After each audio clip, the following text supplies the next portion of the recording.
Bíblias na carta de Tiago, lá, capítulo 2, ler a partir do verso 1. Eu li vários autores, porque se você realmente for para a Bíblia, você tem que estudar, ver sentido, significado, ligação. Mas muitos autores, eles dizem que Tiago é difícil de estudar, porque ele não tem uma conexão muito legal, né? Você fazer conexão no que Tiago está escrevendo. Eu li um deles que dizia assim, mas há muita conexão. Ele está vendo as perspectivas? E eu comecei a ler Tiago, a carta ali, eu ouvi várias vezes, fui andando para cima e para baixo, fico ouvindo, para ficção. Depois lendo também, você vai marcando algumas coisas. Tem muita conexão sim, Tiago. Tiago, ele é um dos primeiros, né, que vai já desenvolver uma teologia, diferente de Paulo, né? Uma teologia de Cristo, uma teologia do cristianismo. Tiago, ele vem de um berço judaico. Tiago é o crente, ele não é judaizante, porque ele não foi um empecilho, pelo contrário, ele foi uma bênção para a igreja. Mas ele era bem judeu.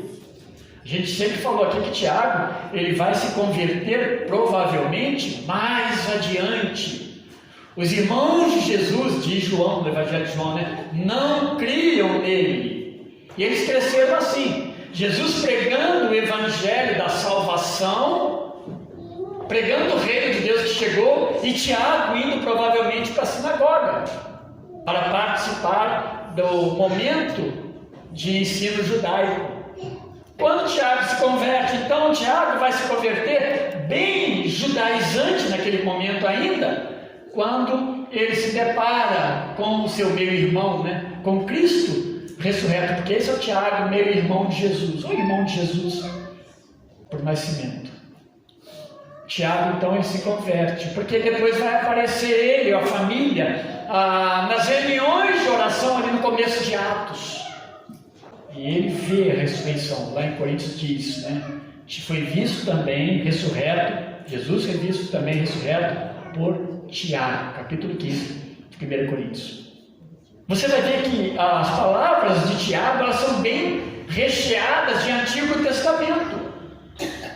Ele vai falar uma porção de expressão. A linguagem de Tiago é a linguagem mais primitiva do cristianismo. Então ele traz muito do judaísmo aqui, mas não do legalismo judaico. Ele aponta para Jesus Cristo, né? Aquele que ele chama não de irmão, mas ele se coloca, Tiago, servo de Deus e servo do Senhor Jesus Cristo, no verso 1. Ele sabia o seu lugar. Ele sabia agora sim quem era Cristo, que viveu no meio deles ali, e quem era ele.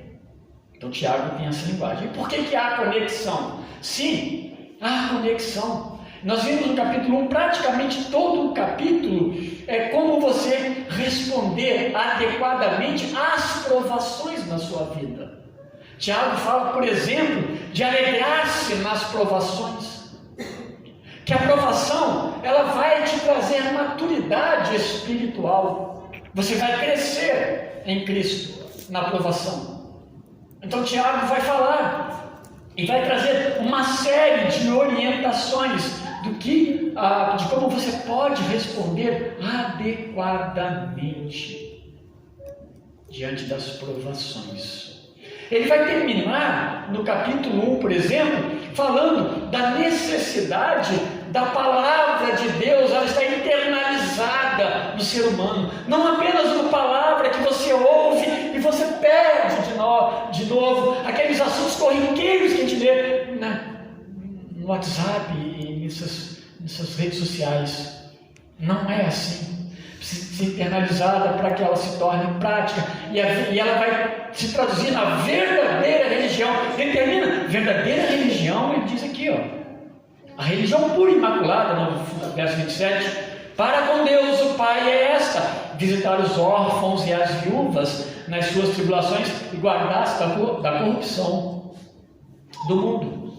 Tiago ainda está nesse ritmo de responder às provações também. Mas Tiago está levando o seu ouvinte, aqueles irmãos que ele usa também a expressão bem judaica, né? As 12 tribos, crentes convertidos. Ele está levando aqueles irmãos a compreenderem a necessidade de que a palavra de Deus é a boa resposta para nós compreendermos Deus. Agora que interessante, né? Hoje de manhã, pela manhã, o Lucas nos deu aula aqui. E ele estava falando sobre a questão da palavra de Deus como a presença de Deus no meio de nós. Ele leu vários textos e disse Deus falando e falando conosco. Então é o Deus que está presente no meio de nós. Esse valor da palavra, meus irmãos, se nós conhecemos, se nós a vivenciamos, nós a praticamos, nós somos bem-sucedidos. Se isso não acontece, nossa vida é uma vida de cai e levanta, né? Cai e levanta.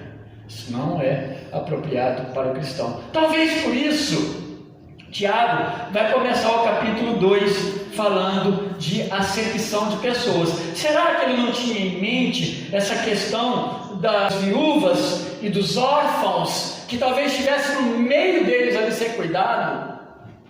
Será que quando ele fala de 2 tipos de homens nesse texto aqui, nós vamos ler 1 a 1, ele não está lembrando também na sua mente que, olha, esse povo cristão, ele talvez esteja se esquecendo, ou se de fato esteja se esquecendo das viúvas e dos pobres como resultado da minha fé em Cristo.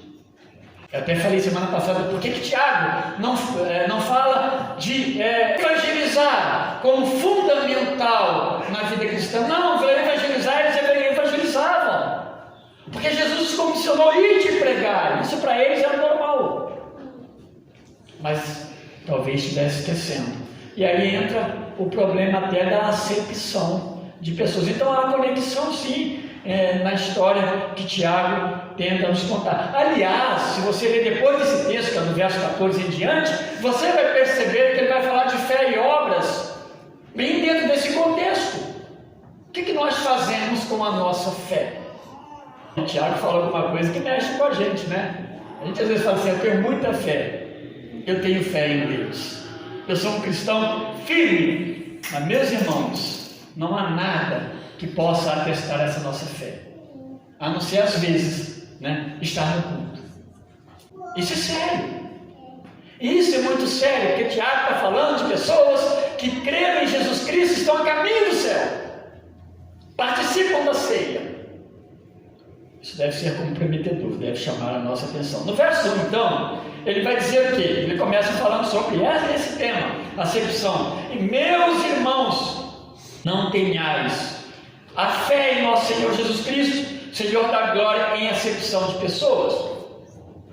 Ele começa então agora o capítulo 2, ele está, como eu disse, pode ser que ele esteja em mente, chamando a atenção da questão da acepção, pensando no que já acontecia também, com relação às viúvas e os órfãos, lá do verso 27 do capítulo 1. Ele usa uma expressão muito gostosa aqui, que é meus irmãos, e essa é uma expressão carinhosa. É uma forma de que ele está falando com uma igreja, com o corpo de Cristo, e ele vai usar essa expressão aqui, ó, não tenhais a fé em nosso Senhor Jesus Cristo, Senhor da glória, em acepção de pessoas. E essa fé em Cristo é a nossa vida comum em Cristo, essa vida que é vista, mas é vista como um corpo. O autor que eu não me lembro, mas ele cita Lutero, Martinho Lutero, né, na Reforma Protestante. Ele disse que o crente é um bolo em Cristo. E ele quis dizer isso mesmo, é uma mistura, é uma massa que forma um único bolo. E ninguém é diferente ali, eu sou isso, só que está tudo misturado. É nesse aspecto que ele está falando, não ter a fé como comunidade, a fé em Cristo, Senhor da glória, em acepção de pessoas. E aí ele vai usar a expressão acepção em relação a quem? Ao Senhor da glória. E quando ele está falando Jesus Cristo como Senhor da glória, essa palavra, meus irmãos, é para quebrar a possibilidade de acepção. A acepção nos leva a pensar em quê? Em alguém numa condição melhor do que o outro, que nós colocamos. Isso é acepção. Ele já começa falando que existe o Senhor, que é o Senhor da glória, e que não existe glória maior do que a glória do Senhor da glória, da qual vocês, meus irmãos, fazem parte. Então a gente já começa dando uma quebrada nessa questão da acepção, porque existe o Senhor, que é o Senhor da glória. Não existe um outro homem que tenha glória maior do que o Senhor Jesus Cristo. Aqueles dias, meus irmãos, era muito comum. A pessoa tinha nome, e o nome da pessoa era muito importante, mas sempre ligado a sua personalidade ao que ele fazia. Estava sempre atrelado ao que ele fazia. Se ele era escravo, esse escravo tinha um destaque muito grande. Aquele ali é um escravo, aquele é um senhor, aquele é um centurião, aquele lá é um príncipe, é um rei. Então era muito conhecido dessa forma. E aí ele diz no verso 2: se portanto, aí ele vai falar o que está acontecendo. E aí, meus irmãos, ele está fazendo aqui uma coisa hipotética. Tiago talvez tivesse conhecimento de algo que estivesse acontecendo na igreja, mas aparentemente quando ele usa a expressão se, né, essa conjunção aí, se entrar na igreja, né, aí vai falar aqui, ó, se portanto entrar na vossa sinagoga, olha uma expressão judaica, algum homem com anéis de ouro nos dedos, ele começou falando de acepção, e em trajes de luxo, e entrar também algum pobre andrajoso. Olha que contraste que ele cria aqui. É hipotético porque ele está falando se entrar. Como que vocês vão reagir? Ele vai dizer isso mais adiante. E ele vai usar essa expressão sinagoga, meus irmãos. É bem esse estilo judaico mesmo de Tiago, tá? Mas que usa muitas expressões. Ele vai usar a palavra lei, do verso 8 até o verso 12 ou 13, só a palavra lei aparece 5 vezes aí, é bastante para um texto tão pequeno, por isso é o costume mesmo, a forma de Tiago se expressar. E sinagoga, meus irmãos, é de fato, é o ajuntamento dos irmãos, é os irmãos reunidos, é a assembleia, é o encontro daquela igreja. Lembre-se que Tiago, desde o capítulo 1, e outra coisa interessante que tem conexão, Tiago está falando dentro de um contexto de culto, de pregação, porque ele usa as palavras ser pronto para ouvir, e a ideia é de ouvir culto, mensagem. E agora está falando, se entrar neste culto, duas pessoas distintas em termos de posição social. E aí ele vai falar e descrever essas duas pessoas, anéis de ouro. Aí, meus irmãos, pessoa que possivelmente nenhum dos dois pertencesse à igreja, porque a igreja está reunida e entram essas pessoas. E aí você pega e recebe essas pessoas, mas ele descreve como elas são.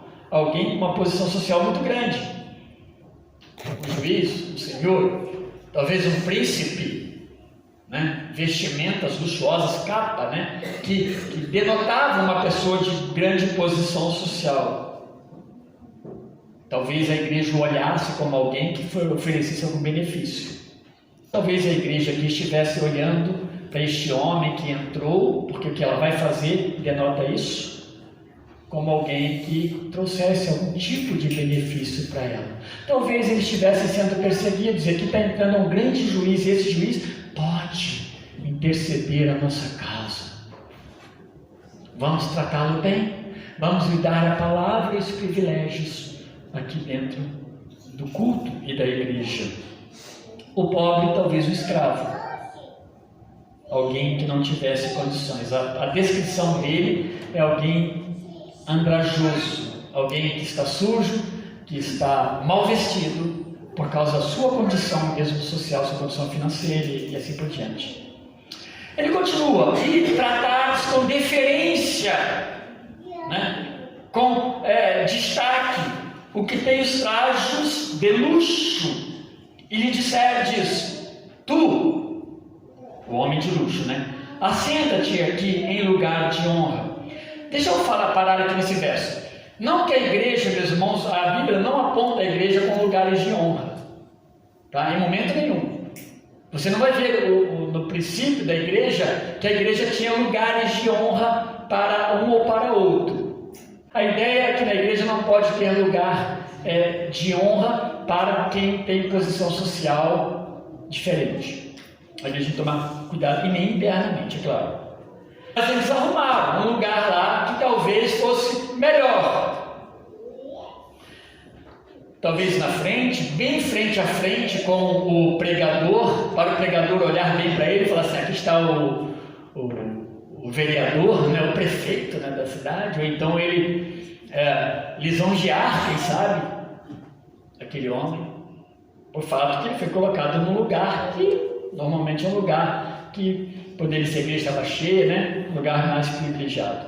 Mas disseram ao pobre: tu fica ali em pé, ou assenta-te aqui abaixo do estrado dos meus pés. Isso aqui é interessante, porque ou o pobre ficava no último banco, quem sabe, em pé, fica ali em pé, ou ele vem, ele se assenta no estrado dos pés. Algumas traduções trazem até a palavra escabelo. Era um banco do rei, onde o rei sentava, e quando ele sentava naquele banco, ele normalmente vinha de uma grande vitória sobre o inimigo, e debaixo dos seus pés, naquele trono, era colocado o inimigo, e o rei assentava-se no trono e colocava os pés no pescoço do inimigo. É essa a ideia que Tiago está colocando aqui, nesse tipo de acepção de pessoas.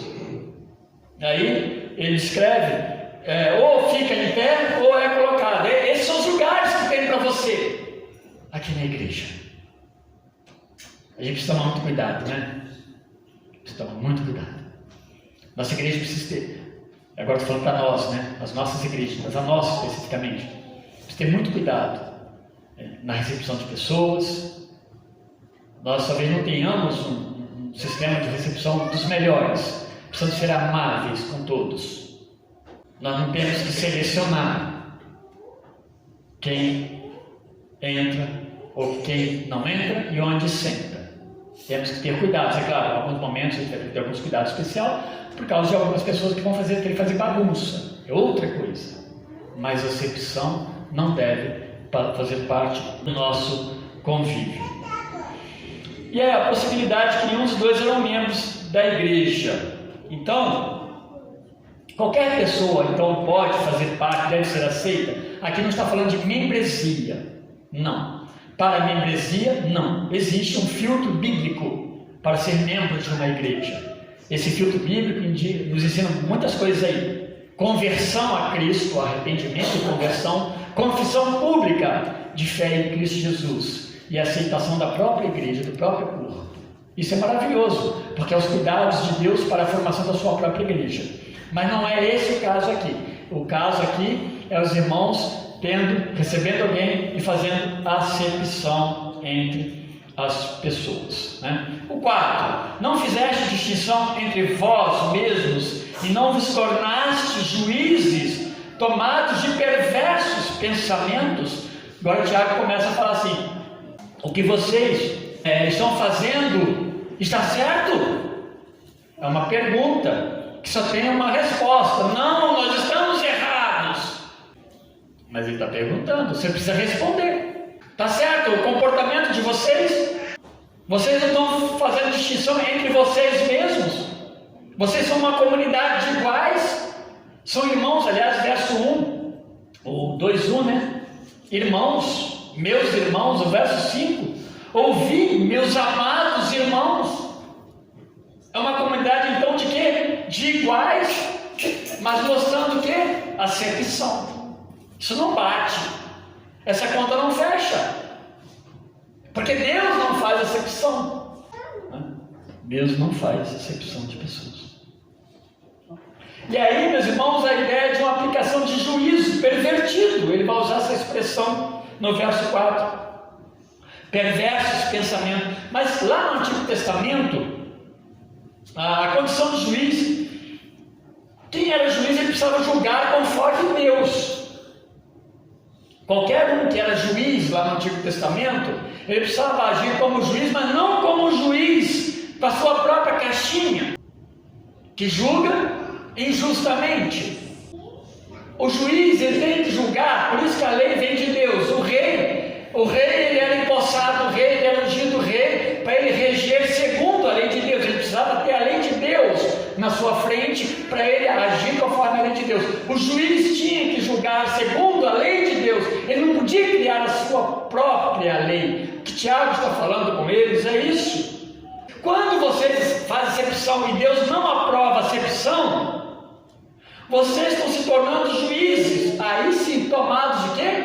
De perversos pensamentos, porque não são coisas de Deus. Vocês estão agindo por conta de vocês mesmos. Vocês criaram uma lei da sua igreja interna aí, de juízo e julgamento, que não vem de Deus. É possível a igreja fazer isso? Claro que é possível, infelizmente. Por isso, meus irmãos, precisamos ter muito cuidado com a palavra de Deus. Esse perverso pensamento aí, a palavra que dá origem, né, no seu original, a ideia que traz é de destruidor, é maligno. Então, nos remete ao procedimento do diabo. Perversos pensamentos. Então, ele está falando para a igreja agindo, quando faz acepção, de perversos pensamentos, como o maligno.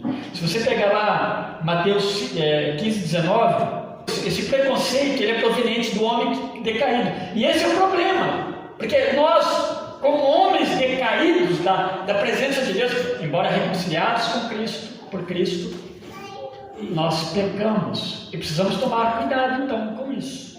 Não nós vamos agir com perversos pensamentos. E aí ele faz no verso 5, ouvir, meus irmãos. Esse ouvir aqui é como se fosse aquilo que Deus fala lá em Deuteronômio 6, o Shema, no pronunciamento de Shema, que é a oração, né, dos israelenses. Ouvir, ouça, ó Israel, o Senhor nosso Deus é o único Senhor. É a mesma expressão que está chamando a atenção da igreja aqui. Ouvir, meus amados irmãos, preste atenção, corrija o que está errado. Esse ouvir não é apenas o escutar um barulho, é internalizar a palavra de Deus. E aí ele diz: não escolheu Deus os que para o mundo são pobres, para serem ricos em fé e herdeiros do reino que ele prometeu aos que o amam. Aí ele vai deixar com quem? Fala assim, ó, como que Deus age? Deus, ele é esse Deus que não faz as acepções. Deus não salva os ricos por serem ricos. Deus não salva os pobres por serem pobres.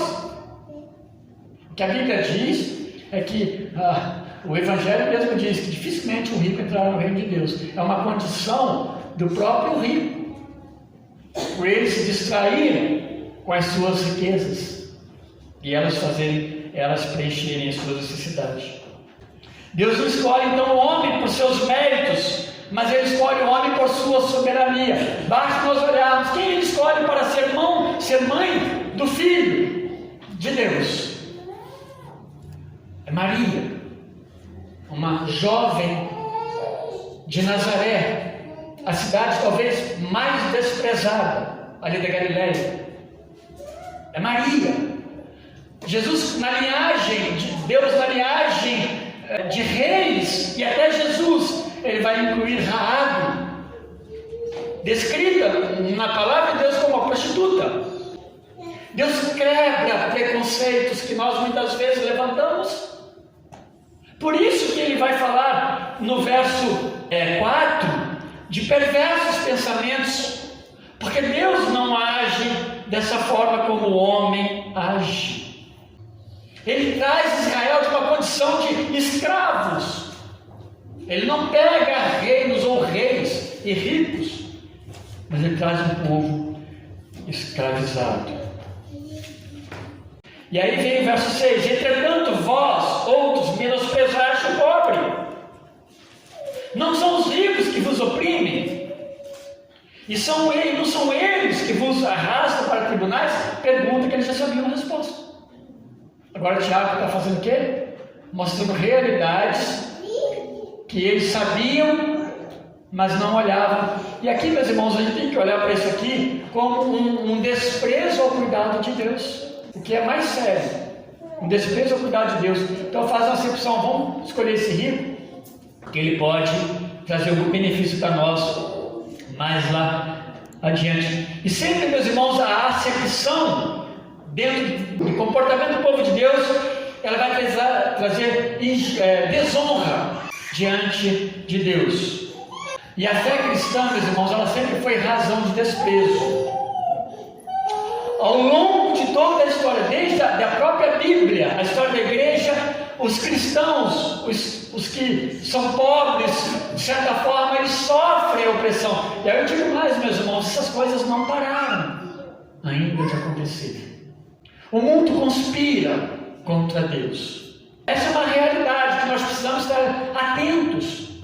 Essa é uma realidade pela qual nós precisamos orar insistentemente a Deus e pedir a Ele que nos dê ombros fortes, fé suficiente, alegria e paz, capaz de suportarmos aquilo que precisamos suportar. E rogar a Deus que seja o nosso defensor naquilo que nós vemos como injustiça. Mas a Bíblia está cheia disso. Eu anotei diversos textos, não vou lê-los agora. Mas Estevão foi um desses, que foi apedrejado por líderes, porque ele amava a Deus. E obviamente porque amava a Cristo. Ao longo da história da Bíblia e ao longo da história do cristianismo, crentes são levados e arrastados aos tribunais por ricos. Não só por eles, mas é a prática da injustiça contra os servos de Deus. E muitas vezes pessoas indefesas em termos de possibilidades. Deus nos ensina que nós precisamos aprender a depender dele. E eu vou à carta de Pedro novamente, levo até lá para você dar uma olhada ali naquela carta.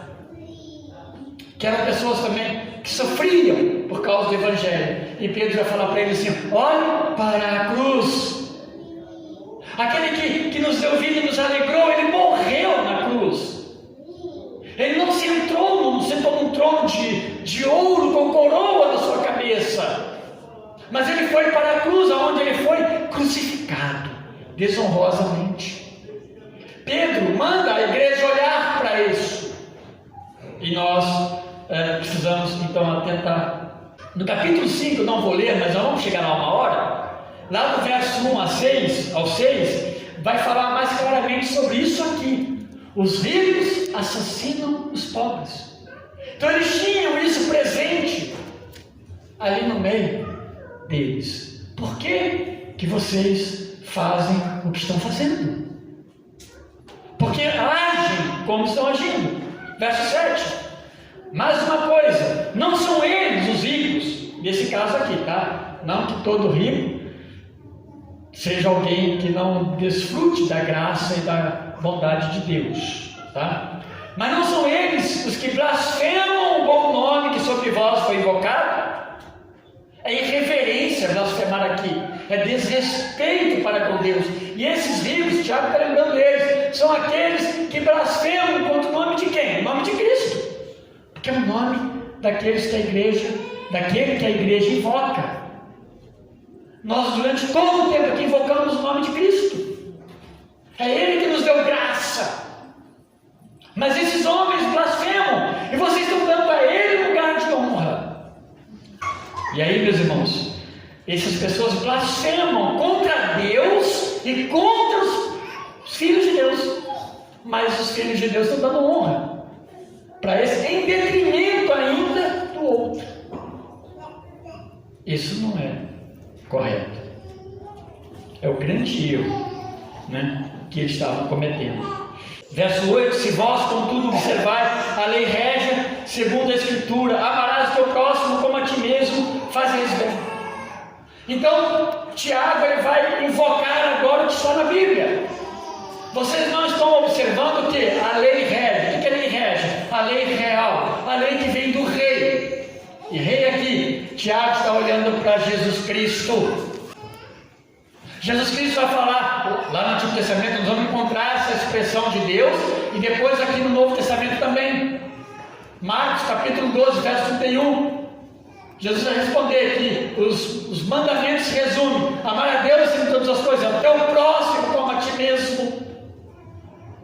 E quando a acepção, a lei régia, não está sendo observada e nem obedecida. Percebem como é fácil nós escaparmos da lei de Deus, ensino de Deus, escorregarmos e fazermos as nossas leis e falarmos assim: olha, Deus está nesse negócio, porque o que nós fazemos é bom.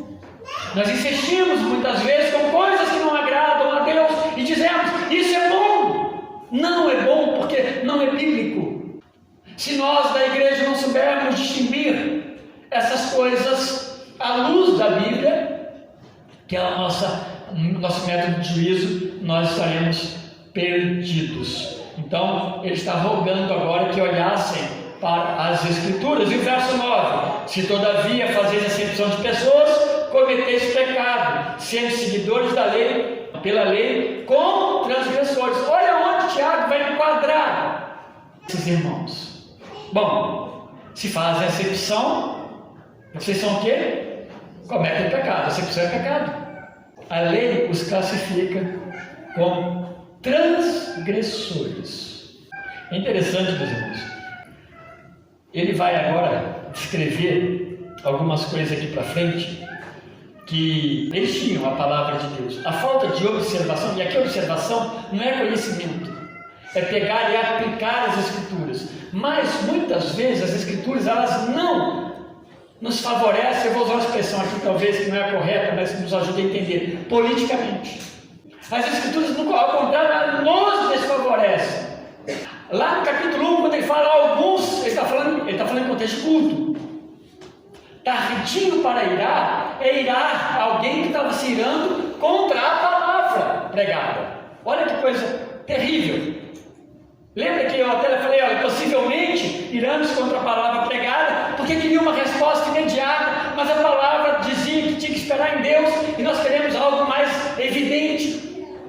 E agora a falta dessa observação no sentido de cumprimento faz com que cometam acepção e são arguidos e são classificados pela lei como transgressores, alguém que transgrediu a lei como Adão e Eva lá no passado. Aí ele vai dizer no 10: pois qualquer que guarda toda a lei, mas tropeça em um só ponto, se torna culpado de todos. Verso 11, eu vou ler todos. Porquanto aquele que disse, não adulterarás, também ordenou, não matarás. Ora, se não adulteras, porém matas, vem a ser transgressor da lei. Não dá para fazer uma coisa e achar que a outra não tem problema. Falai de tal maneira e de tal maneira procedeis. Sim, sim, não, não. Como aqueles que vão ser julgados pela lei da liberdade. Agora, meus irmãos, os judeus se achavam muito cumpridores da lei de Deus. Tiago vai usar esse argumento. Paulo mesmo vai ter um momento que Paulo ele vai se achar um judeu irrepreensível, lá em Filipenses 3,6. Irrepreensível entre os meus. Paulo antes se achava assim. Então o judeu se olhava dessa maneira. Se o homem cumprisse toda a lei, ele estava salvo, mas ele não consegue cumprir, porque ele é pecador. Ele já começa em desvantagem. E o judeu tinha um problema sério. Ele classificava os pecados. Por isso que Tiago, ele vai fazer as mesmas coisas que Jesus usa lá no Sermão do Monte. Tiago usa muito do Sermão do Monte, tá? A conexão de Tiago com o Sermão do Monte de Jesus Cristo é maravilhosa. E aqui é uma das vezes que ele vai usar essa expressão, quando Jesus fala lá no sermão, que eles entendiam, não matarás de um jeito, e aí Jesus vai trazer o sentido correto. Se olhar com ira, se irar, contra o seu irmão, é como se estivesse matando-o. E Tiago vai falar assim, olha, não há diferença. Eles achavam, por exemplo, que adulterar era muito pior do que você fazer acepção. Vamos cuidar de não adulterar. A acepção é leve. Não existe isso diante de Deus. E Tiago está tratando dessa forma com eles. Não há como você separar essas coisas. Vocês são transgressores fazendo o que estão fazendo. Olha como que a igreja precisa ter muito cuidado no seu procedimento. Ele vai declarar essas pessoas como culpadas. Eles transgrediram a lei de Deus. No verso 11 fala disso. No verso 10 já começa falando, vocês são culpados. Precisa de um juiz, um remedor aí, precisa de alguém que os livre dessa questão. E aí, ele vai falar aqui no verso 12, vou ler aqui, assim falar e assim proceder, como devendo ser julgados pela lei da liberdade. Há uma lei que aponta o nosso pecado, mas há uma lei que nos absolve, e essa lei está na graça de Cristo. A lei da liberdade, ela vai nos libertar, ela não aponta apenas o pecado e nós ficamos agora, mas ela nos absolve por meio da graça de Cristo. E Efésios vai tratar isso de uma forma maravilhosa, em que Cristo morre por nós. É um dom, é uma dádiva de Deus. Nós não merecíamos, mas Ele deu a nós. A lei da graça, a lei da liberdade. Mas a mesma lei da liberdade que há de absolver os salvos. A mesma lei da liberdade que há de absolver aqueles que estão fazendo acepção, mas se arrependem, porque são salvos por Cristo. É a mesma lei que vai condenar aqueles que não se arrependem de seus pecados diante de Deus. É a lei da liberdade.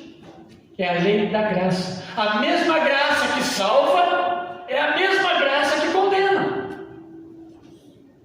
Por quê? Porque aquele que não crê na graça que salva está condenado. Está condenado eternamente. Há um juízo, alguns tratam, um juízo que Deus pode aplicar à igreja que assim procede, ainda temporário, ainda momentâneo, ainda agora. E há um juízo eterno para aqueles que não se arrependem dos seus pecados e os cometem. Tiago está aqui, não está viajando, né? Ele está sendo bem claro com a igreja. Ou seja, a igreja do Senhor Jesus, se comete tal coisa, precisa corrigi-lo diante de Deus e cuidar dos seus membros e daqueles que adentram. E ele termina dizendo, porque o juízo é sem misericórdia. Olha o que eu falei agora há pouco. Para aquele que não usou de misericórdia. E é normal. Sem misericórdia, para quem não age com misericórdia. Mas olha que coisa maravilhosa. A misericórdia triunfa sobre o juízo, no sentido de condenação. Porque é assim que Deus age. É assim que a igreja precisa agir conforme Deus. A misericórdia, ela precisa superar, né, a condenação, a acepção, o julgamento. A igreja precisa estar muito afinada, meus irmãos, com a lei de Deus. A igreja precisa ser muito cuidadosa no seu procedimento, de uma forma geral. Amar as pessoas não é considerá-las com seus pecados e pode viver assim, tá bem, importante é o amor, não é isso que Deus fala. Mas Deus ensina a igreja que ela precisa ser cuidadosa nos seus procedimentos para com os outros, internamente, no meio de nós, um para com os outros, todos. Por isso que não dá para ser igreja online. Por isso que igreja é presencial. Por isso que ceia é presencial. Por isso que igreja é corpo. Porque nós participamos da igreja. Nós respondemos para Deus. Não é o pastor. O pastor vai responder, diz Hebreus inclusive, pelo que ele ensinou, pelo que ele pregou. É uma responsabilidade pessoal. Mas nós, como igreja, respondemos, vamos sempre responder para o Senhor, como corpo. Não tem isenção de ninguém. Aí eu não vou porque hoje eu não quero nem votar aquele negócio. Aí eu não vou porque eu não quero ouvir o que vai falar. Eu não vou até porque quem vai falar é não sei quem. Temos muitos problemas aqui, graças a Deus. Temos 5 presbíteros pregando, ensinando aqui e a igreja usando, graças a Deus por isso. Mas percebe como temos que tomar cuidado com todas essas questões? A igreja tem que tomar cuidado com a acepção, aquilo como ela procede, né, nas suas escolhas. E Deus, meus irmãos, há de ter misericórdia de nós.